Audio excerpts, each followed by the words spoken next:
અત્યાર સુધી એક જુદી જ વિચારધારાઓમાં, અને પુરુષોને ખબર નહીં એવું કયા શાસ્ત્રોએ શીખવાડી દીધું કે સ્ત્રીઓને કંઈ કહેવાનું નહીં.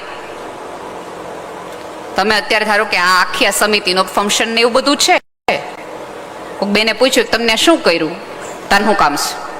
પહેલો જવાબ આવે તારે શું કામ છે, બીજો જવાબ એ આવે તને કઈ ખબર પડે છે. અમને એટલી નહીં ખબર પડતી હોય કે આખું આટલું સમિયાણું કેમ ઊભું કરવું ને કઈ રીતે કરવું, પણ અમને એટલી ખબર પડે કચરો કઈ જગ્યાએ નખાતો છે ને વળાય કેટલો, એટલી તમને ખબર પડે.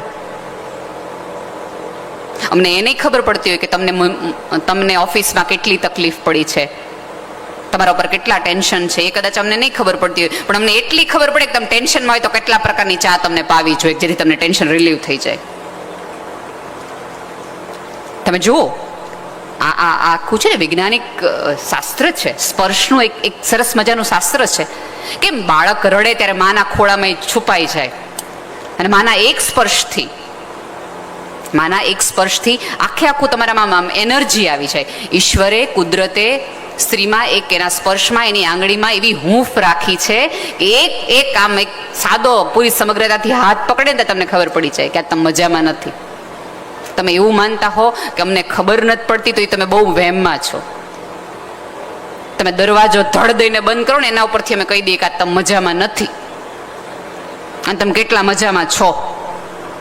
છોકરાઓને હગે વગે કરી દે કે આજે કોઈ માથાકૂટ કરવામાં આવશે નહીં, પાર્ટી મૂસમાં નથી. અમને તમારા દરવાજાના અવાજ ઉપરથી ભલા માણસ ખબર પડી જતી હોય, તમે બૂટ કઈ રીતે ઘા કરો છો એના ઉપરથી ખબર પડી જતી હોય, તમારી બેગ તમે કઈ રીતે નાખો છો એ ઉપરથી ખબર પડી જતી હોય, પાણીનો ગ્લાસ તમે ધડ દઈને મૂકો ને તે એટલી અમને ખબર પડી જતી હોય. તમને એટલી ન ખબર પડે કે તમારા મનમાં શું હાલે છે એમ તમે કહો છો? નહીં, ખબર અમને બધી જ પડતી હોય છે, પણ અમે રાહ જોઈએ કે તમે કયો. પણ પુરુષનું ખબર નહીં, આપણા ઉછેરમાં જ કાંઈક એવો વાંધો છે કે પુરુષે રડવાનું નહીં, પુરુષે થાકવાનું નહીં, પુરુષે કોઈને કાંઈ કહેવાનું નહીં, પુરુષે હારવાનું નહીં, પુરુષે આળસ નહીં કરવાની, એણે સવાર ઉઠીને વયું જ જવાનું, કામ કરવાનું જ તે. પુરુષે પોતાના સપના તરફ જોવાનું જ નહીં, પુરુષને કોઈ ઈચ્છા હોવી જ ન જોઈએ. ભલે એવું બધા જ સ્ત્રીઓ કહેતી હોય કે લગ્ન પછી સ્ત્રીઓની ઈચ્છાઓ મરી પરવારે છે, પણ સોરી ટુ સે લગ્ન પછી પુરુષોની ઈચ્છા સૌથી વધુ દબાઈ જાય છે, પુરુષોના સપનાઓ સૌથી વધુ રોંધાઈ જાય છે. એ તે લગ્ન પહેલા બાઇક લઈને આટા જ માર્યા હતા એણે હાથ પડે, પછી એને ખબર પડી કે ઘરમાં એક પાત્ર આવે, એને સંતાન થાય, એટલે ધીમે ધીમે જે પુરુષનું વોર્ડરોબ આટલા બધા કપડાનું હતું એ આટલાનું કરી નાખે. અત્યારે આખું ફંક્શન તૈયાર થયું હશે ને એટલે બધાએ નક્કી કર્યું હશે કે શું પહેરવું. આ લગભગ બધા પુરુષોના જૂના કપડા હશે. અમાર શું છે જે હોય હાલે. અને બહેનોએ સાડીથી લઈ, ઓર્નામેન્ટ્સથી લઈ, ચપ્પલથી લઈને પર્સ સુધી બધું જ બદલાયું હશે. અને બધું બદલાયું પછી એમ કહેશું ઓલી નાકમાં કાંઈ લઈ લેવાનું નહોતું, જરાય નહોતું સારું કહેવાનું. તો આજ હું એક વાર કહું છું કે પુરુષો છે ને ભવિષ્ય જોવે છે અને સ્ત્રી અરીસો જોવે છે, એટલા માટે પુરુષો આગળ છે. શું પહેરવું એ નહીં, શું કરવું તરફ એમની દ્રષ્ટિ છે. અને પછી આપણે પુરુષોનો વાંક કાઢીએ કે આપણને આડા આવે છે ને આપણને આગળ આવવા દેતા નથી, તો સાવ એવું નથી. ક્યાંક આપણી મર્યાદા આપણને આગળ આવવા નથી, આપણો સ્વભાવ આપણને આગળ આવવા દેતો નથી, આપણી જીભ આપણને આગળ આવવા નથી દેતી. મને કોઈક સ્ત્રીને હું તોછડા સ્વભાવમાં જોઉં તો મને બહુ દુઃખ થાય. આ પૃથ્વી પરની કોમળતા છે ને એનો આધાર જ સ્ત્રી છે. એની સ્માઇલ છે, એની આંખ છે, એની ભાષા છે, એનું લઢણ છે, એનું વલણ છે, જેના કારણે ગમે એવો ગુસ્સાવાળો ગમે એવો વસ્તુ હોય, એક ચૂપ રહેતી સ્ત્રીને જોઈને એક પુરુષને એમ થઈ જાય કે નથી કેવું મારે કાંઈ. બંને પક્ષે બોલબોલા થાય ને એટલા માટે છૂટાછેડા થાય છે. એક વ્યક્તિ ચૂપ રહે અને એક વ્યક્તિ બોલે, એક વ્યક્તિ સાંભળે અને એક વ્યક્તિ રિએક્ટ ન કરે તો સંબંધો વર્ષો સુધી ચાલી જાય છે. વૈજ્ઞાનિકલી એવું કહેવાય છે કે તમને ચામડી ઉપર ઘા પડે ને તો એને રૂઝતા વાર લાગે. બાહ્ય કોઈ પણ પ્રકારના ઘાવ તમને વાગે તો એ રૂઝતા વાર લાગે. મને ધારો કંઈથી લીટો પડે તો આને રૂઝાતા વાર લાગે, પણ આજ સવારે મને અંકિતાબેને ચા પાઈ હોય એનાથી મારી જીભ દાજી ગયું અથવા બટકું ભરાઈ ગયું હોય, કાંઈ પણ થયું હોય ને તો એ ઘાવ તરત રૂઝાઈ જશે, એ યાદેય નહીં રહે. શું કામ? કારણ કે એવા લાળ છે. લાળથી ગમે એવા ઘાવ છે ને એ રૂઝાઈ જાય. મિત્રો, જીભ ઉપર પડેલા ઘાવ છે ને એ તરત રૂઝાઈ જાય, પણ જીભથી ભળેલા ઘાવ છે ને એ ક્યારેય રૂઝાય નહીં. એને રૂઝાતા બહુ વાર. આખી મહાભારત એ જીભના કારણે થઈ છે. આખી રામાયણ એક મંત્રાની જીભના કારણે થઈ છે. થઈ જાય, બોલવાની ઈચ્છા થઈ જાય, કહી દેવાની ઈચ્છા થાય, પણ ઈશ્વરે તમને કોમળતા નામનું બહુ મોટો એક ખજાનો આપ્યો જે પુરુષને નથી આપ્યો. એ ખજાનાનો ભરપૂર લાભ લ્યો. એ તમારી પોતાની કરન્સી છે, એ તમારી પોતાની માર્કેટિંગ સ્ટ્રેટેજી છે કે જે એને આમ ન્યોછાવર થઈ જાઓ. કોઈ પણ વ્યક્તિ ધડ બોલવા માંડે ને તો પહેલું સ્માઇલથી જવાબ આપો, અચ્છા એવું થયું છે, સોરી. પછી એ સોરીમાં બોલી નાખે. પછી અહીંયા બેઠેલી તમામ સ્ત્રીઓ જ્યારે પુરુષે ગુસ્સો કર્યો હશે ને, પછી થોડી વાર પછી, એક દિવસ પછી, 2 દિવસ પછી તમને એમ કહેશે કે ઓલા આપણે સેલ આવ્યો તાર જાવું જ સાડી લેવા. એ સાડી લેવા તમને શું કામ લઈ જાય ખબર છે? કારણ કે એને ખબર છે કે તે દિવસે ભૂલ મારી હતી, એ વાંક મારો હતો. તમે એવું માનતા હોય કે ઉપરવાળાએ પુરુષને હૃદય નથી આપ્યું, તે ભૂલી જાજો, એને આપ્યું જ છે. તમને પહેલી વાર નહોતું આઈ લવ યુ એને કીધું તું, એનું સ્વરૂપ જુદું હશે કદાચ. એની પાસે પણ હૃદય છે અને એ પણ ધબકે છે. એટલે એનો થોડોક એવો મલાજો પાડો. એને 2-3 વસ્તુની જ અપેક્ષા છે. અને અત્યારે તમે જુઓ ને તો તમારા ઓલાની અંદર સમાધાન એવો શબ્દ તમે વાપર્યો છે, પણ સમાધાન પહેલા સમજણ છે. સમજણમાંથી આવેલું સમાધાન જ તમને ક્યારેય ગિલ્ટ તરફ નહીં લઈ જાય. કારણ કે અત્યારે એક ટ્રેન્ડ છે કે એડજસ્ટ નહીં કરવાનું. એડજસ્ટ કરો ને તો આપણે સહન કર્યું કહેવાય. સાહેબ, એકબીજાની સાથે રહ્યો ને તો થોડું એડજસ્ટમેન્ટ કરવું જ પડે. અત્યારે તમે એક સોફામાં 3 જણા બેઠા તો નથી થોડું ઘણું એડજસ્ટમેન્ટ કર્યું છે ને? નાની એવી જર્ની આ 3 કલાક 4 કલાકના કાર્યક્રમમાં તમે એડજસ્ટ કરતા હોય તો સાહેબ 40 વર્ષની યાત્રા, 50 વર્ષની યાત્રામાં તમે થોડું ઘણું એડજસ્ટ કરી શકો. અને અંતે તમે એકબીજાને એડજસ્ટ થઈને એક સંપૂર્ણ વર્લ્ડ બનાવવાના છો.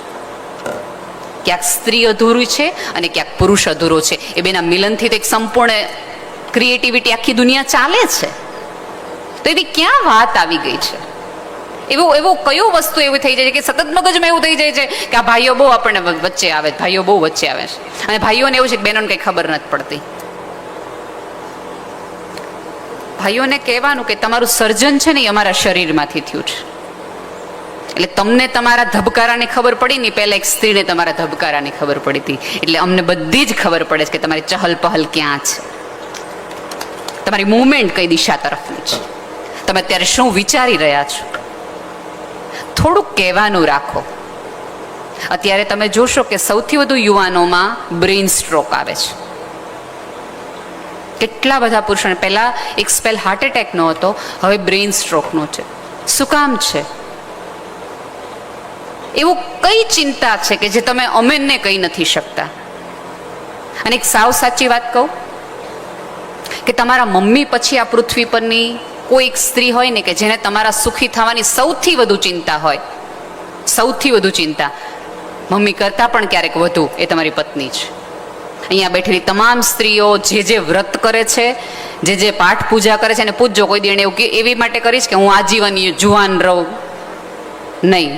એને પહેલી જ પ્રાર્થના એ કરી હશે કે મારા પતિ 100 વર્ષનો થાય. અમે કેટલા બધા વ્રત તમારી માટે, તો કયા ભાઈઓએ અમારી માટે વ્રત કર્યા કે અમે લાંબુ જીવીએ?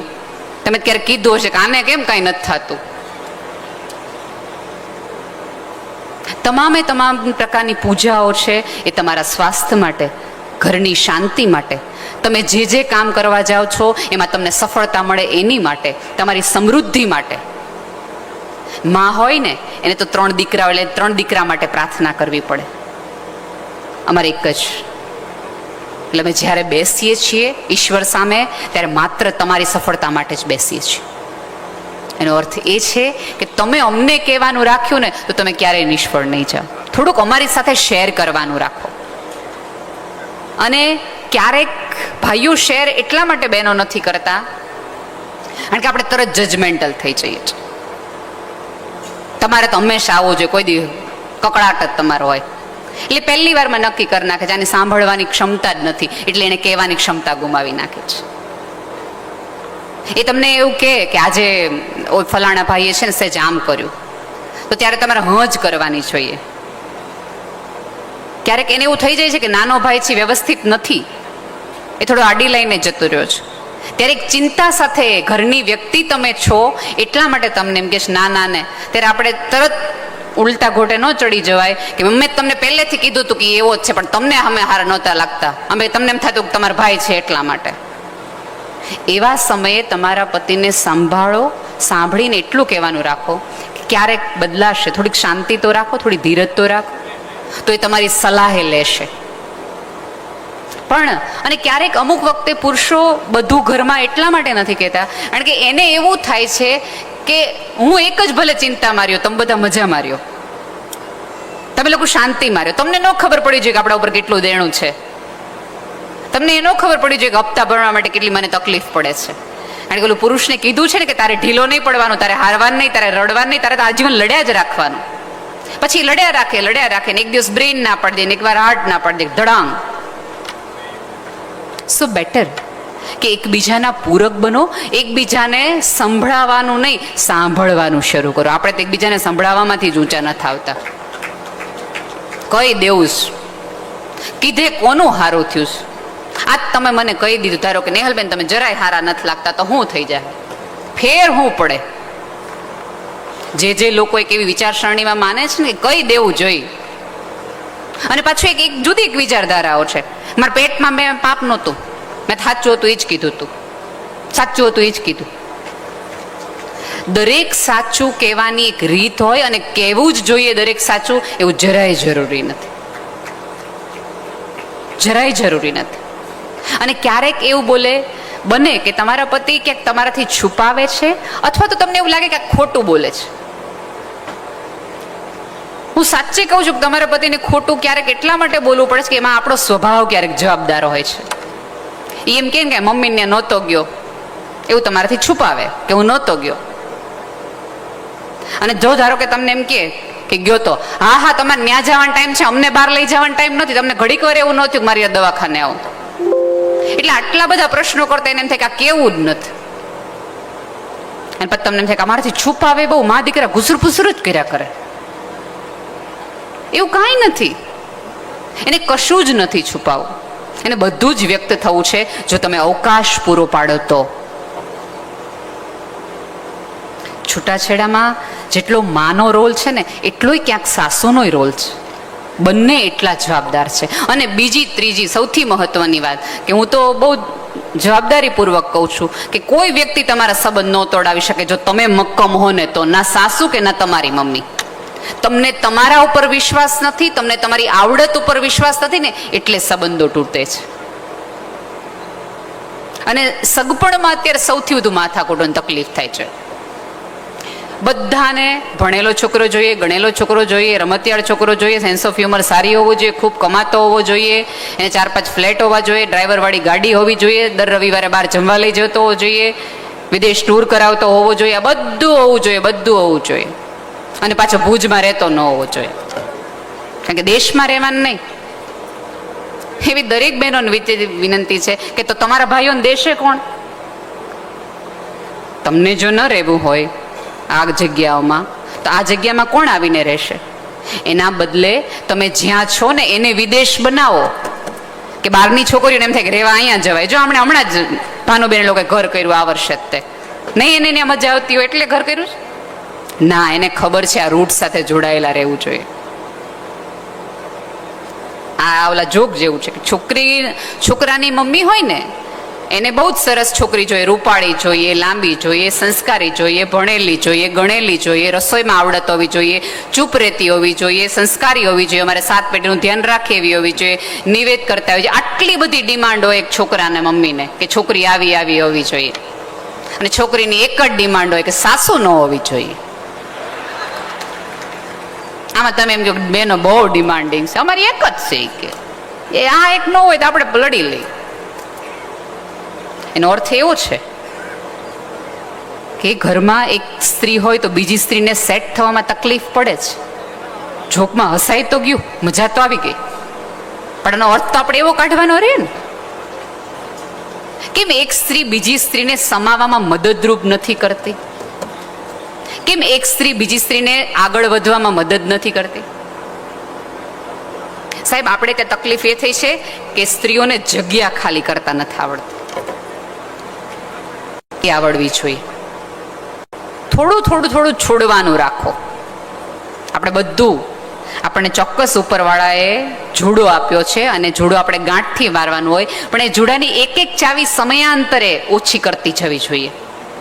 આજે રસોડાની કરી, ત્યાર બહારની વસ્તુ લાવવાની કરી, પછી કુટુંબની કરી, પછી રિવાજોની કરી અને પછી સત્સંગ તરફ જવાનું હોય. આ તો પથારીમાં પડ્યા રહીએ ત્યાં સુધી બાને પૂછો, બાને પૂછો. અને પછી બા એવું કે આટલા વર્ષથી આવીશ ને હજી એ નથી ખબર કે આપણા નિવેદ કેટલા થાય. બોલો, પણ તમે કોઈ દિવસ જવાબદારી દીધી? એને પાસે બેસાડીને કીધું? એક વસ્તુ યાદ રાખો, જ્યાં સુધી તમે એવું માનો છો ને કે તમારું સ્થાન છે એ હલી જશે જો આને મૂકવાથી, ત્યાં સુધી તમને તમારી જાત ઉપર ભરોસો જ ન હોય. હું છેલ્લે બેસું કે પાછળની લાઈનમાં બેસું, હું નેહલ ગઢવી જોઉં, મને ગમે ને આ બેસાડો.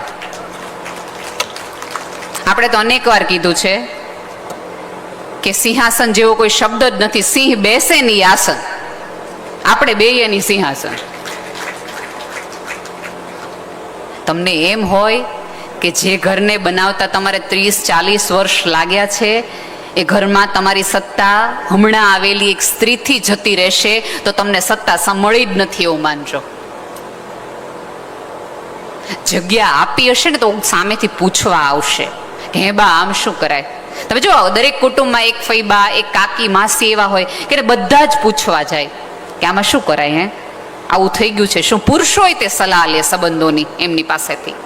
એનો અર્થ છે કે એ સ્ત્રીએ ક્યાંક ઘસાણી છે, ક્યાંક એણે કોઈ ઘાવને રૂજ આપી છે, ક્યાંક એ બે બંધને જોડવા માટેની જવાબદાર પાત્ર એણે નિભાવ્યું છે, ક્યાંક તૂટતા ઘરોને એને જોડ્યા છે, ક્યાંક કોકનું એ ગળી ગઈ છે. કહેવાનું છે એ કીધું છે, ન કહેવાનું પી ગયા છે.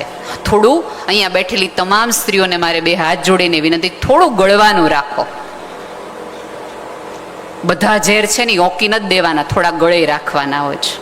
એકલું શંકર ભગવાનનું કામ નથી, આપણું કામ છે. બધું જ કહી દેવું, બધું જ કરી નાખવું. ખાલી જીભ ને થોડી ઘણી આપણે, હું એવું નથી કહેતી કે તમે તમારી વાત ન રજૂ કરો, તમે તમારી ઈચ્છાઓ ન મૂકો, તમે તમારી ડિમાન્ડ્સ ન મૂકો, ચોક્કસ મૂકો.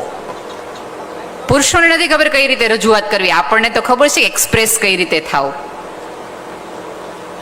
પ્રકૃતિ છે ને એ સ્ત્રી છે. તમે પ્રકૃતિ જોશો ને તો એને પણ ઋતુઓ છે. ઋતુઓ પ્રમાણેના ફૂલ, આકારો અને વાતાવરણ બદલાય છે.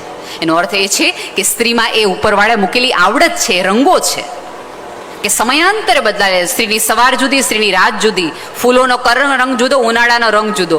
એકનો એક આંબો 4 ઋતુમાં દરેક રંગ અલગ બનાવે, ફૂલ અલગ બનાવે. તો સ્ત્રીમાં પણ એ આવડત છે.